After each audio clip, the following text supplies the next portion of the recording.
പോരാളികൾ തിരിച്ചെത്തി. 2019 വേഴ്സസ് 2024 എന്ന തലക്കെട്ടോടെ കുറിക്കുകൊള്ളുന്ന മറുപടിയുമായി സാമൂഹ്യ മാധ്യമങ്ങളിൽ എത്തിയിരിക്കുകയാണ് മഹുവ മൊയ്ത്ര. 18ാം ലോക്സഭയുടെ ആദ്യ സമ്മേളനം നടന്ന ദിവസം തൃണമൂൽ കോൺഗ്രസ് എംപിയും മുമ്പ് ലോക്സഭയിൽ നിന്നും പുറത്താക്കപ്പെടുകയും ചെയ്ത മഹുവ മൊയ്ത്ര പങ്കുവച്ച ചിത്രം ക്യാപ്ഷനും ഏറ്റെടുത്തിരിക്കുകയാണ് സാമൂഹ്യ മാധ്യമങ്ങൾ. പഴയ ചിത്രങ്ങളിൽ മൊയ്ത്രക്കൊപ്പം കനിമൊഴി, സുപ്രിയ സുലെ, ജ്യോതിമണി, തമിഴാച്ചി തങ്കപാണ്ഡ്യൻ എന്നിവരെയും കാണാം. പുതിയ ചിത്രത്തിൽ ലോക്സഭ എംപിയായ ഡിംപിൾ യാദവാണ് ഉൾപ്പെട്ടിരിക്കുന്നത്. പശ്ചിമ ബംഗാളിലെ കൃഷ്ണനഗർ മണ്ഡലത്തെയാണ് മഹുവ പ്രതിനിധീകരിക്കുന്നത്.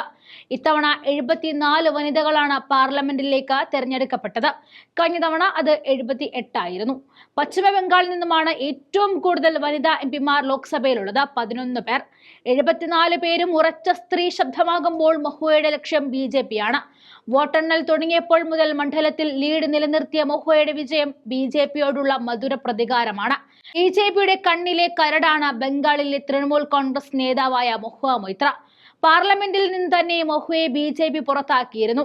ഭരണപക്ഷവാദങ്ങളുടെ മുനയൊടിച്ചിരുന്ന മഹുവയുടെ വാക്ചാതുര്യം മോദിയെയും കൂട്ടരെയും ചൊടിപ്പിച്ചിരുന്നു. 56,000-ഓളം വോട്ടിന്റെ ഭൂരിപക്ഷത്തിനാണ് മഹുവ മൊയ്ത്ര വിജയിച്ചു കയറിയത്. BJP സ്ഥാനാർത്ഥിയായ അമൃത റോയിയാണ് പിന്നിലാക്കിയതും. മഹുവ 63,218 വോട്ടുകൾ ഭൂരിപക്ഷത്തിനാണ് 2019 ലോക്സഭാ തെരഞ്ഞെടുപ്പിൽ കൃഷ്ണനഗറിൽ നിന്നും വിജയിച്ചത്. NDAക്കെതിരെ മഹുവ പാർലമെന്റിൽ നടത്തിയ പ്രസംഗങ്ങൾ BJP സർക്കാരിന് തലവേദന ഉണ്ടാക്കിയിരുന്നു. പാർലമെന്ററി ലോഗിംഗ് വിവരങ്ങൾ വ്യവസായി ദർശൻ ഹരിനദാനിയുമായി പങ്കുവച്ച് എന്നാരോപിച്ച് എത്തിക്സ് പാനൽ കുറ്റക്കാരിയാണെന്ന് കണ്ടെത്തി മഹുവയെ പാർലമെന്റിൽ നിന്നും പുറത്താക്കുകയായിരുന്നു.